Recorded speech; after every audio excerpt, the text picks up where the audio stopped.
If you're a disabled veteran or you love one, there's a number coming this fall that could change your monthly check, and I want you to hear the real story before you see it twisted into clickbait somewhere else.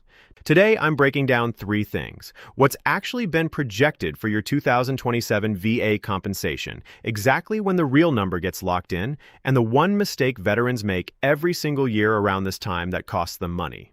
Stick with me, because the most important part, the one thing almost nobody talks about, is coming near the end. Every year, VA disability compensation gets adjusted using the same cost of living adjustment, or COLA, that Social Security uses. It's not a coincidence. It's federal law. Whatever percentage increase Social Security recipients get, veterans rated 10% or higher get the identical percentage bump to their tax-free monthly compensation. No separate vote, no separate formula. One number drives both. That COLA number is not decided in advance, and it's not decided by guesswork.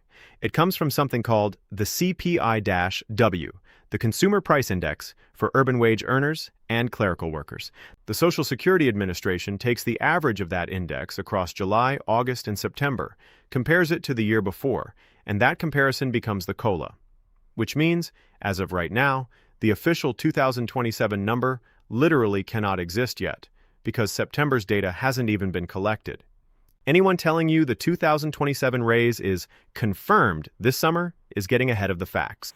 Early estimates, and I stress estimates, are putting the 2027 COLA somewhere in the 3 to 4% range, with some organizations projecting as high as the mid-4s if inflation stays hot through the summer.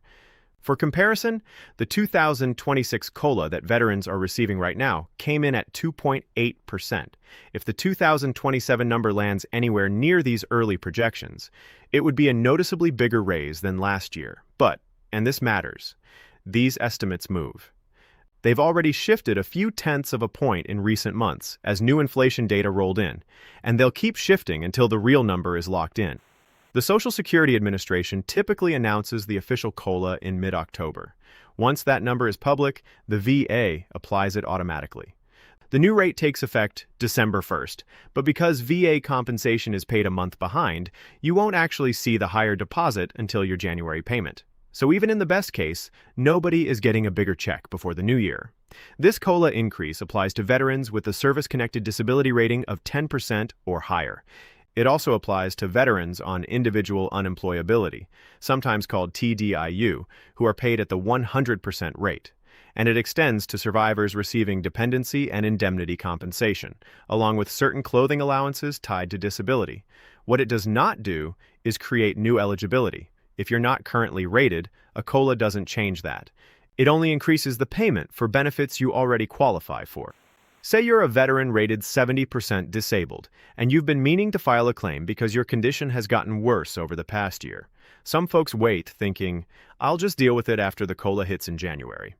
Here's the problem with that plan. VA claims are taking several months to process right now, sometimes 120 days or more.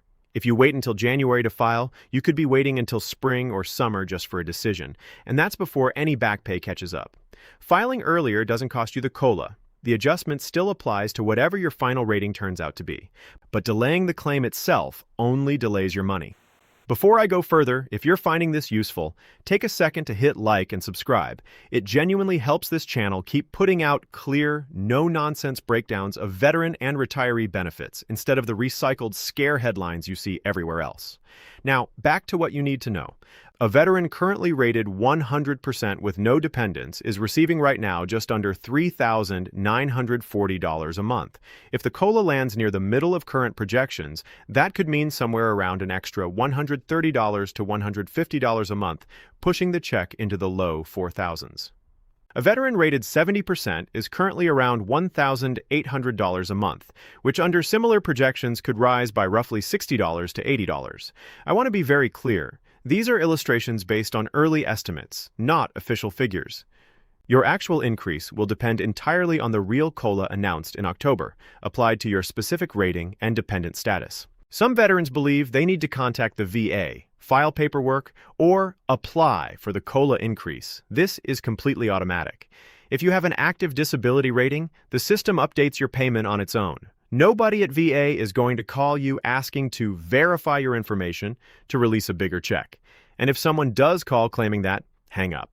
That's not how this program works, and scammers know that COLA season is exactly when veterans are listening for news like this, which makes it prime time for phone and text scams promising to expedite your payment for a fee. There is no such thing as expediting a COLA. It hits on the same schedule for every single veteran. If you have a disability claim or appeal currently pending, not yet decided, the rate you eventually get paid depends on when your claim is finalized, not when you originally filed it. So if your claim gets approved before December 1st, you'll be paid at the current 2026 rate up until that date, then automatically shift into the new 2027 rate, starting with your January payment. But if your approval comes through after December 1st, your back pay and your ongoing payments will already reflect the new, higher rate. In other words, a slower claims process doesn't lock you out of the increase. It just means the increase shows up differently depending on timing.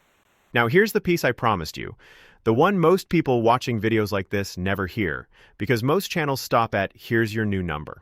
If your household income is fixed and the COLA doesn't fully offset your actual costs, you have options beyond just waiting for the percentage to hit.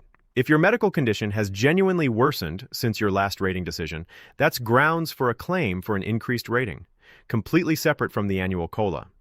Veterans routinely leave money on the table because they assume their rating is permanent and unchangeable. It's not. A rating reflects your condition at the time it was evaluated, and if that's changed, the VA has a formal process to reassess it. That's not something a cost of living adjustment will ever do for you, and it's not automatic. You have to file it. There's also special monthly compensation, which is a separate, additional benefit on top of standard disability pay for veterans dealing with things like loss of use of a limb, blindness, or the need for regular aid and attendance from another person. It's frequently overlooked because people assume their disability rating already accounts for everything. It often doesn't. If your daily life involves that level of impact, it's worth a conversation with a veteran service officer to see if you qualify, and that help is free. The headline everyone wants is a specific number, but the honest answer right now is a range. Most current projections sit somewhere between roughly 3% and just under 5%, with a lot of estimates clustering near 3.8 to 3.9%. The real official figure won't exist until the Social Security Administration releases it in mid-October, based on inflation data that's still being collected. When that number comes out, it applies automatically to every veteran rated 10% or higher, effective December 1st, showing up in your January payment. No paperwork required. If there's one thing to remember from everything we covered today, don't let anyone convince you a specific 2027 number is locked in before October, and don't let anyone convince you that you need to do anything to receive it once it is. The one real action item for you today isn't about the COLA at all. It's about your rating. If your condition has changed, or if you think you might qualify for special monthly compensation, don't wait for January. Reach out to a veteran service officer this week and ask where you stand. That conversation costs you nothing, and it's the one thing that can actually change your number beyond whatever percentage comes down from Washington. I know navigating VA benefits can feel like a moving target some years, but you don't have to track every rumor yourself. That's what I'm here for. I'll be back the moment the official October number is announced, with the real exact figures for every rating. Until then, take care of yourselves, take care of each other, and I'll see you in the next one.